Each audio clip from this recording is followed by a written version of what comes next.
I funded my sister's entire life for 365 days. Until I found out she wasn't even in school. Karma hit her hard. For 12 straight months, I kept my sister afloat financially. Yet at a family holiday meal, she declared in front of everyone, "You're irritating me. Why are you even here?" I'd been wiring her $500 every single week without fail, but that evening, she said it loud enough for the whole table to hear. I was speechless and walked out on the spot. The very next day, she showed up at my place pleading for forgiveness. In hindsight, the warning signs were screaming at me, and I truly should have noticed sooner. It all started the previous year when my younger sister, Emily, came to me in tears, saying she couldn't possibly cover college on her own. She was family, of course I was going to help. She painted a picture of being completely overwhelmed, tuition, books, apartment rent, everything piling up. She swore no one else could assist her. Our parents had always been tight-fisted, especially with me when I was in school, and apparently they were doing the same to her now. So I became her safety net. I wasn't rich, but I had a steady paycheck, a small place, and almost no debt. I told myself, what's $500 a week if it lets her graduate? And that's how the routine began. Every Friday, the money landed in her account. For the first few months, I actually felt proud, like I was finally the reliable older sibling. Then little inconsistencies started bothering me. She never once talked about her courses, never mentioned final stress, never complained about a professor or shared a single grade. At first, I chalked it up to her being reserved. But one day my younger brother Alex let something slip during a random call. We were catching up when he said, "Yeah, Emily's apartment is pretty sweet now, she lives with a couple friends." My stomach dropped. Roommates. She'd sworn she was alone and drowning. That was supposedly why she needed so much help. I didn't accuse her right away. Instead, I started watching more closely. A few weeks later, I pressed Alex again about school. He got quiet, then admitted, "Honestly, I don't think she's even enrolled anymore." It felt like a slap. He spilled that she'd flunked most of her classes, quit going, and was probably getting kicked out. That's when it hit me. I'd been played for an entire year. I didn't stop cold turkey, not yet. But I was finished being her personal ATM. The following Friday, I sent $250 instead of $500. She noticed immediately. My phone lit up. "Hey, that was only half. Everything okay?" I left her on read. An hour later, "You forgot the other half." Still nothing from me. After that, she went radio silent. For the next 2 weeks, I kept sending $250 each Friday, and she never said a word. I figured she'd finally understood. I was done being used. I had no idea what she had planned. Christmas was coming, and I'd planned to skip the usual family dinner. Those gatherings always turn toxic. But Alex talked me into it. "It's one afternoon, come on." Worst decision. When I arrived, everything felt normal at first. Mom bustling in the kitchen, Dad arranging chairs, Alex scrolling on his phone. For a second I wondered if I'd misjudged the situation. Then Emily walked in. She didn't acknowledge me at all. She dropped onto the sofa and announced to the room, "Seriously, why did he even show up? He's so annoying." Dead silence. She rolled her eyes and added, "Nobody asked you to come." I looked at my parents, waiting for them to defend me. They just kept setting out silverware like she'd commented on the weather. I didn't say a thing. I took my keys and left. Less than 24 hours later, there was violent knocking at my door. I opened it to Emily barging in, Mom and Dad trailing behind her like backup. Mom shook her head theatrically.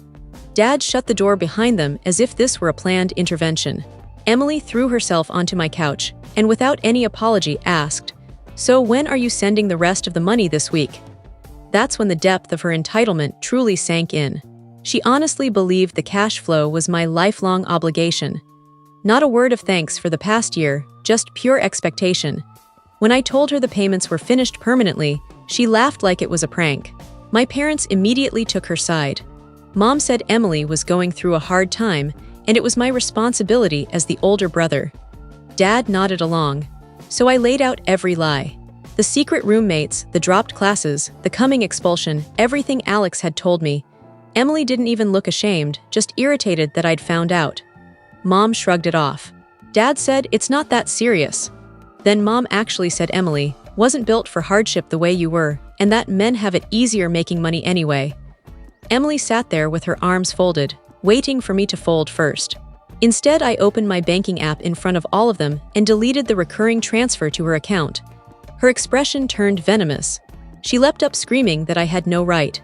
Mom gasped like I'd robbed a church. Dad rolled his eyes and walked out. Emily stormed out, slamming my door so hard the walls shook. Mom gave me the classic disappointed mother stare before leaving. I locked up and finally exhaled. The peace didn't last. Starting the next morning, my phone became a war zone. Emily alternating between insults and demands. Mom sending essays about how I was abandoning family, and random numbers, Emily's friends, calling me every name under the sun and saying it was my duty as a man to fund her lifestyle. I blocked them all. That same evening, I stepped out for groceries and found Emily and Mom waiting outside my building again. Emily looked worn out but still defiant. Mom massaged her temples like a martyr. Emily skipped the small talk. "You have one final chance to make this right." I said no. She lost it, ranting about rent and bills and how she didn't have time for a job. Mom jumped in with the usual, family sticks together speech, and you obviously have more money than she does. So I told them the real math. I'd handed over $26,000 in 1 year while she did nothing. I wasn't sacrificing my own future for her endless vacation. Emily screeched that was selfish, that she would have helped me in my place, a blatant lie, and finally admitted she'd had a job but quit because it stressed me out and I deserve better. That was the last straw. I told her she'd never see another dollar from me and needed to adult for once. She stormed off again. Mom trailed after her, throwing one last guilt dagger glance. My phone finally went quiet. I dared to hope it was over. Then Alex called and opened with, "Bro, Emily just moved back in with Mom and Dad." Apparently she'd arrived with bags, swearing it was temporary, but Alex wasn't buying it. "She won't shut up about how it's all your fault." A week later, Mom left a voicemail I didn't answer, followed by a text. "Call me, we need to talk." I knew the script. When I rang back, she launched straight in. "Emily can't stay here long term. The house is too crowded, so since you won't send money, she should live with you." I actually laughed. Mom called me cold. I told her absolutely not and hung up. The next afternoon, I came home to Emily parked in the hallway with 2 huge suitcases. She wasn't crying or pleading, she looked like she was checking into a hotel. I walked right past her and opened my door.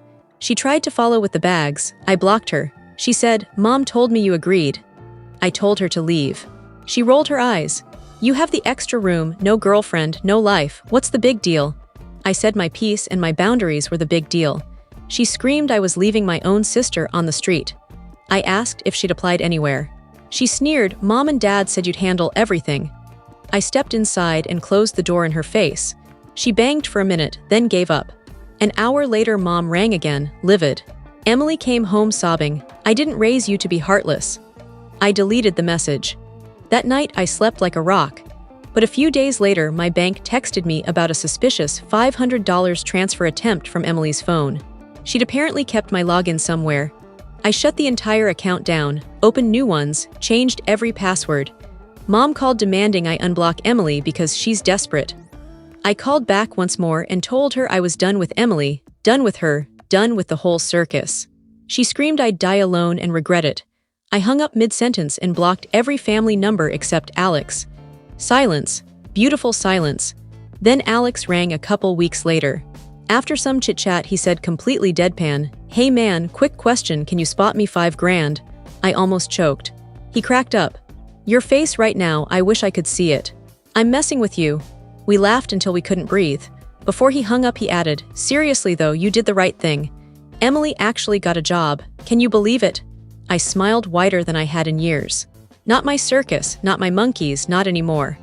Update 6 months down the line. Life is the best it's ever been. No more bleeding money, no more manipulation, no more Emily. But just when I thought the saga was closed, Alex called again. "You're gonna love this update."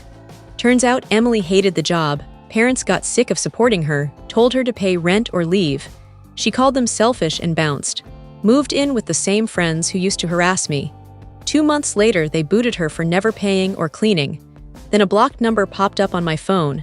"Hey, I know we left things bad, but I really need a couch for a bit until I get on my feet." I deleted it and smiled. Alex summed it up perfectly. "Looks like you're her absolute last resort now." I replied, "Not anymore." Emily made her bed. Now she gets to sleep in it. Thanks for reading this wild ride. If it made you feel all the things, hit like, share it around, and subscribe for more real-life chaos turned into lessons. Your support keeps these stories coming. See you in the next one.